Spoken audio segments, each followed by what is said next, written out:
গত বেশ কয়েক মাস ধরে অস্থির ডলারের বাজার, কিছুতেই কমছে না ডলার সংকট। দেশের অন্তত 20টি ব্যাংকের কাছে ঋণপত্র দায় মেটানোর মতো কোনো ডলার নেই। ফলে বিপাকে পড়েছেন মাঝারি ও ছোট ব্যবসায়ীরা। ডলারের উচ্চ দাম ও সংকটের কারণে অনেক ব্যবসায়ী তাদের ব্যবসা সংকুচিত করে ফেলেছেন। আবার চাহিদা মতো আমদানি ঋণপত্র খুলতে পারছে না তারা। আমদানি দায় পরিশোধ করতে গিয়েই ঘাটতিতে পড়েছে এসব ব্যাংক। ডলার কি জিনিস এটা তো বোঝেন, এটা অস্ত্র সারা বিশ্বকে শাসন করা। আমি ছাপাবো, আমার প্রেস আছে, আমার সিনেট আছে, আমরা ছাপাবো, আর আমরা হচ্ছি ওয়ার্ল্ডের সুপার পাওয়ার, আমরা চাইলে ছাপাতে পারি, আমাদেরকে বলার কেউ নাই। ছাপাবো, ওইটা দিয়ে আমি তেল কিনবো, তাহলে এটাও আমার ওইটাও আমার। এখন তেল যে কিনছি ওকে আমি সেই ডলারগুলো দিচ্ছি, সে ওই ডলারগুলো নিয়ে মনে করছে আমি অনেক ধনী হয়ে গেলাম। হ্যাঁ, এবং সে ধনী হচ্ছেও, কারণ এটা চলছে সারা ওয়ার্ল্ডে। সে তার প্রযুক্তিগত উন্নয়ন, বস্তুবাদী উন্নয়ন করতে থাকলো, ভোগ বিলাসে ব্যস্ত থাকলো। এরপর আবার সে ওই টাকা দিয়ে আমার কাছে অস্ত্র কিনছে। যে ডলার আমি তাকে দিলাম তেলের বিনিময়ে, এবার সেই ডলার দিয়ে সে আমার কাছ থেকে আবার অস্ত্র কিনছে। এবার আমি আবার অস্ত্রকে সেলও করলাম, তাহলে সবই আমার, আদতে আপনার কিছুই না। আর ওই অস্ত্র দিয়ে আপনি কি করছেন? ওই অস্ত্র দিয়ে আপনি মুসলিম কান্ট্রিদের মধ্যে গিয়ে মুসলিমদেরকে হত্যা করছেন। আর কোনো কোনো ক্ষেত্রে ইনোসেন্ট দুইটা কান্ট্রির মধ্যে লড়াই লাগিয়ে দিয়ে আমি অস্ত্র ব্যবসা করছি, কোটি কোটি টাকা, কোটি কোটি ডলারের। এই হলো চরিত্র। আমি কখনো বলি নাই যে ওরা ইয়াজুজ আর মাজুজ, আমি শুধু এতটুকু বলেছি যে ওদের মধ্যে ইয়াজুজ আর মাজুজের চরিত্র আছে, সারা দুনিয়া ফাসাদ সৃষ্টি করে বেড়ানো।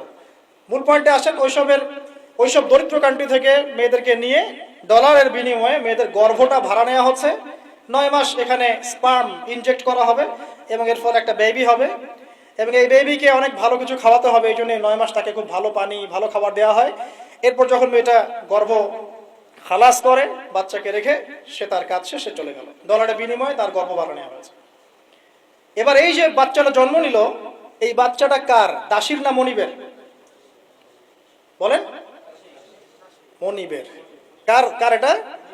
মনিবের। এই যে দাসী মনিবকে জন্ম দিয়ে চলে গেল, এই ব্যাখ্যা আমরা আজকে থেকে 5-10 বছর আগেও বুঝতে পারতাম না। তার মানে কোরআন এবং সুন্নাহ কি কিয়ামত পর্যন্ত থাকবে না? একটা সাইনকে কেন্দ্র করে অনেকগুলো বিষয় বলা সম্ভব হলো। তাই বলছি, এই দুটোর সাথে কিয়ামতের ছোট ছোট আলামতগুলো সবগুলোই মোটামুটি কানেক্টেড। 2 নম্বরে আসেন, নবী সাল্লাল্লাহু আলাইহি ওয়াসাল্লাম বললেন, ওয়া আনতারাল হুফাতাল উরাতাল আলাতা রিয়াশা ইয়াতাতাওয়ালুনা ফিল বুনিয়ান। যখন তুমি দেখবে, কয়েকটা বিশেষণ বলেছেন, সমাজের সবচেয়ে নিম্ন শ্রেণীর রাখাল শ্রেণীর, খালি পায়ের খালি গায়ের, মানে নগ্ন দেহ নগ্ন পা রাখাল শ্রেণীর মানুষ, তারা উঁচু উঁচু অট্টালিকা নির্মাণের প্রতিযোগিতা করবে। বিষয়টা কি স্বাভাবিক? এটাও তো ওইটার মতোই, যে মানদণ্ড উল্টে গেল, দাসী মনিবকে জন্ম দিল, এটাও তো মানদণ্ড উল্টেই মনে হচ্ছে।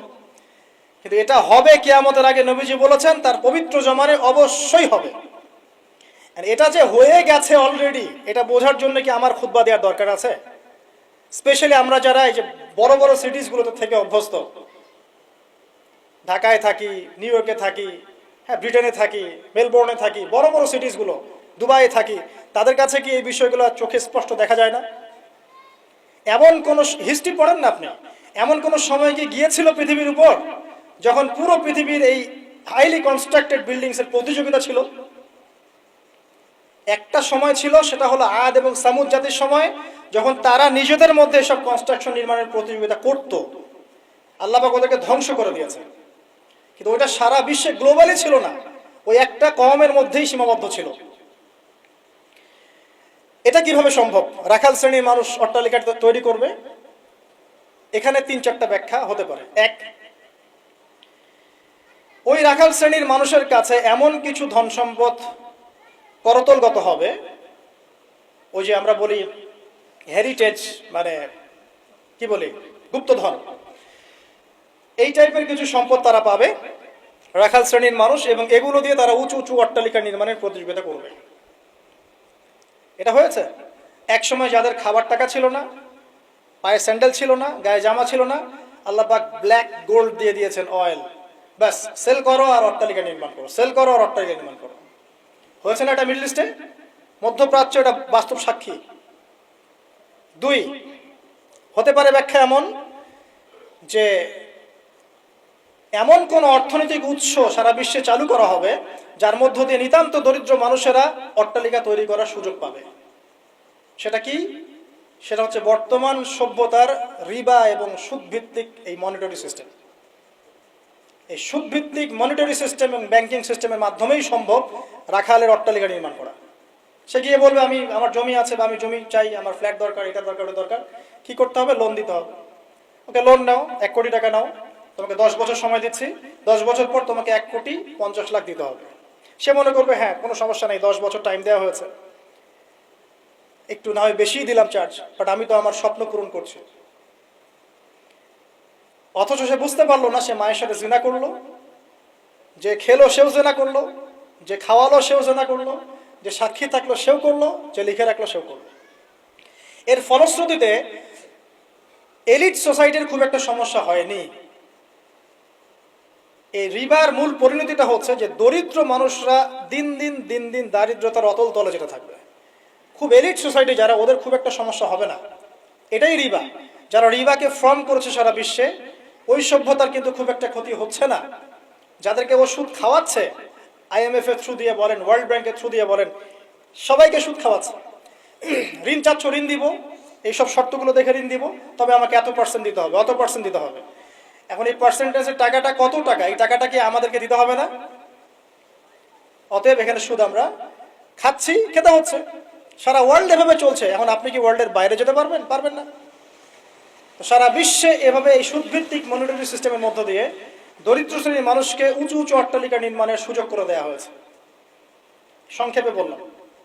আরেকটা ব্যাখ্যা হতে পারে, এবং আমার কাছে এই ব্যাখ্যাটা খুব ভালো লাগে, সেটা হলো দুর্নীতি এবং করাপশনের মধ্য দিয়ে কালো টাকা অর্জন করে সেই টাকা দিয়ে দরিদ্র রাখাল শ্রেণীর মানুষ উঁচু উঁচু অট্টালিকা নির্মাণ করবে।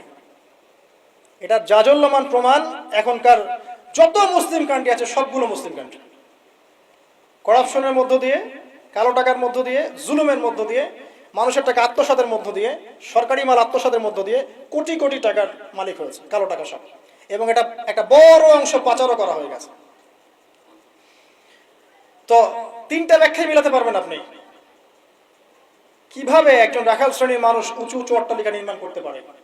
হয় তার কাছে গুপ্তধন সে প্রাপ্ত হবে আল্লাহর পক্ষ থেকে, অথবা সে সুদভিত্তিক ব্যাংকিং সিস্টেমের মধ্যে দিয়ে এটা করবে, অথবা সে জুলুম এবং করাপশনের মধ্য দিয়ে এটা করবে। তবে শেষ কথা হচ্ছে, সবকিছু করার পরেও কিয়ামত পর্যন্ত এই হাদিসে জিবরিলে তার নাম রাখালি থেকে যাবে, রাখালি থেকে যাবে, রাখালি থেকে যাবে। আপনি কি বুঝতে পারছেন? সম্মান দেওয়ার মালিককে। যত কিছুই করুক না কেন, কিয়ামত পর্যন্ত এই হাদিসের মধ্যে ওদেরকে এই নামেই ডাকা হবে, ওয়ান তারাল হুফাতাল উরাতাল আলাতা রিয়াশাই ইয়াতাতাওয়ালুনা ফিল বুনিয়ান, এভাবেই ডাকা হবে।